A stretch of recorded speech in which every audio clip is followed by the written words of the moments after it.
وہاں سے ازبکستان، ایران اور استنبول، اور وہاں سے اسی راستے سے واپس آ کر ہندوستان میں کئی صدیوں تک رہنا چاہتا ہوں۔ بزرگ نوجوان کے پاس جان کر تھوڑی دیر چپ رہے، خفی سی مسکراہٹ ان کے لبوں پہ جھلکی، جیسے انہیں اپنی دوا کا گاہک اور اس کی قیمت دینے والا مل گیا ہو۔ انہوں نے کہا کہ سنو، میں تمہیں ایک دوا دیتا ہوں، یہ طرز حیات ہے، ایک گولی کھا لو اور ایک طویل عمر پا لو۔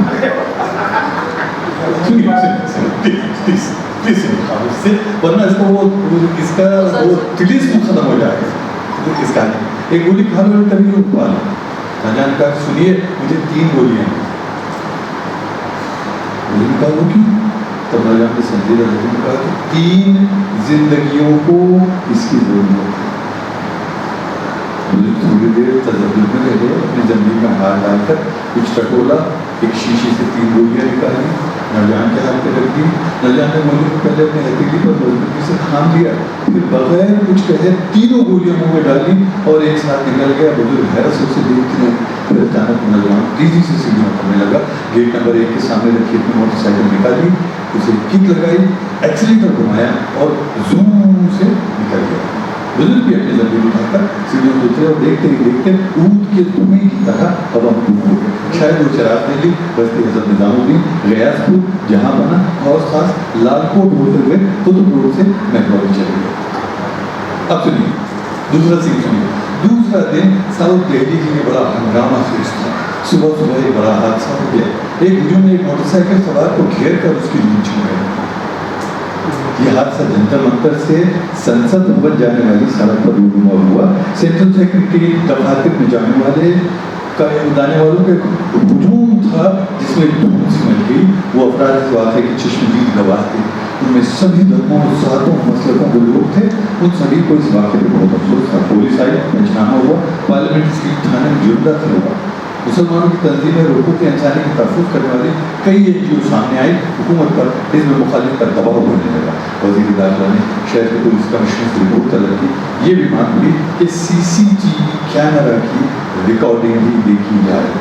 اب ملاحظہ فرمائے افسانے کا موڑ کہ CCTV کیمرہ کی ریکارڈنگ میں کچھ انوکھی باتیں سامنے یہ دیکھنے کو ملا کہ مقتول نوجوان کہہ رہا تھا کہ وہ ترکی سے آیا ہے اور سنسد تک جائے گا۔ اس نے کہا قطب مینار اور اس کے قریب قوت الاسلام مسجد میں نے بنایا۔ پھر یہ کہا کہ میری شان میں ترک نشاد فارسی امیر خسرو نے 4000 اشعار کی مثنوی قرآن الصالحین کے نام سے لکھی ہے۔ پھر اس نے کہا کہ میں نے ایک نیا شہر تغلق بسایا، دارالسلطنت کو دولت منتقل کیا۔ اس نے یہ بھی کہا کہ میں لودھی خاندان سے ہوں، میرے بیٹے نے پایا تک دہلی سے آگرہ منتقل کیا۔ وہ خاموش ہو گیا جیسے اس کی زندگی ختم ہو گئی۔ تھوڑی دیر بعد پھر زندگی کی رمق اس میں دکھائی دی۔ اس نے کہا کہ میں فرغانہ کی وادی سے پانی پت کی پہلی جنگ جیت کر آگرہ میں اپنی سلطنت قائم کی۔ میں نے اپنی ملکہ کے لیے جمنا کے کنارے سنگ مرمر کا شاندار مقبرہ تعمیر کروایا۔ میں نے دارالحکومت آگرہ سے دوبارہ دہلی منتقل کیا۔ پہاڑی بھوجا پر ایک شاندار مسجد بنوائی۔ احمد نگر، گولکنڈہ، بیجے پور جیسی علاقائی سلطنتوں کو فتح کیا۔ میں نے اپنشد کا ٹرانسلیشن فارسی میں کیا۔ اور ہاں، میں نے مراٹھوں، جاٹوں اور راجپوتوں کی سوچوں کو ختم کیا اور بڑھانے لگا کہ شاید اسی لیے میری تاریخ میں ساری کتابوں سے نکال دی گئی۔ یہ کیوں ہوا؟ یہ کیوں ہوا؟ میں نے تو محسوس کا شہر تھا جس نے انگریزوں کو سری لنکا پر گھسنے نہیں دیا۔ یہ کہتے کہتے وہ دوسری مرتبہ بھی خاموش ہو گیا، لیکن کچھ دیر بعد وہ پھر جا گیا۔ یہ اس کی تیسری زندگی تھی۔ CCTV کیمرہ کی ریکارڈنگ کا والیوم بڑھا کر غور سے دیکھا سنا گیا تو مقتول نوجوان کہتے ہوئے نظر آیا، میں نے میرٹھ میں انگریزوں کی فوجی چھاؤنی سے آزادی کی لڑائی شروع کی۔ میں نے اردو اخباروں کے ذریعے آزادی کا بگل بجایا اور میں اپنے ہندو بھائیوں کو ساتھ لینا نہیں بھولا۔ میں نے علی گڑھ میں ایک جامعہ قائم کیا, میں نے اس ملک کی ترقی میں اہم کردار ادا کیا, میں ہی ہندوستانی فوج میں سپاہی بن کر لڑا, میں ہی ICS تھا اور بعد میں ہی IAS بنا, میں نے ہی ملک کی دفاعی طاقت کو بڑھانے کے لیے میزائل بنایا, میں منصف مزاج جسٹس رہا, وفادار سفیر رہا, ایماندار سرکاری نوکر رہا, مجھے مت مارو, میں سچا ہندوستانی ہوں, مجھے مت مارو. کل جامع مسجد کی سیڑھیوں پر میری نشاط ثانیہ ہوئی, دوا فروش خواجہ صاحب میرے دوسرے باپ ہیں, وہی دیکھی کہ پیٹرون سینٹ ہیں. اس منظر کے بعد نوجوان نے دم توڑ دیا, یہ اس کی تیسری زندگی کی خاتمہ. حکومت کسی بڑے عہدیدار نے آرڈر دیا, یہ CCTV کیمرہ ریکارڈنگ ڈیلیٹ کر دو, اور پتہ لگاؤ کہ نوجوان ایسے کیوں بول رہا تھا. اس گھٹنا کا سماچار یا کسی اخبار, کسی چینل یا YouTube میں نہیں آنے دینا چاہیے. اس دوا فروش گروہ کو گرفتار کر دو. آرڈر میں مزید ہدایات کی, کسی مولانا کو TV چینل کی چرچا میں آمنترت کرو اور اس سے کہو کہ پسماندہ مسلمانوں کے وکاس کے لیے حکومت کی نیتی کے سمرتھن میں بیان دے, حج یاتریوں کا کوٹا بڑھا دو, تصوف پر ایک انترراشٹریہ سنگوشٹی کرو اور اردو اکیڈمیوں کی گرانٹ میں وردھی کر دو, فلسطین کے شہیدوں کو فلسطین کے شہیدوں کی سہایتا کی گھوشنا کرا دو. کچھ دن گزرے تو بات آئی گئی ہوگی, پھر سے شاندار شادیوں کی تقاریب ہونے لگی, دعوت ولیمہ, عقیقے اور عشائیوں میں کباب کور میں بریانیاں کھائی کھلانے جانے لگی, مشاعرے اور قوالیاں منعقد ہونے لگی. لوگ کہتے ہیں لال قلعے کے لاہوری دروازے کے سامنے ایک بزرگ اپنی زمین لیے خود دکھا رہا.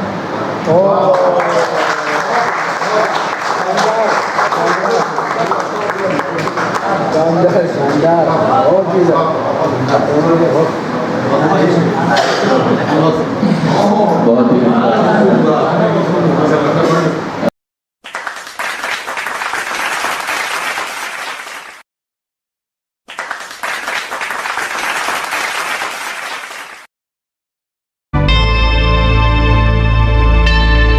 Subscribe to my channel and also press this bell icon so you can get latest video notifications.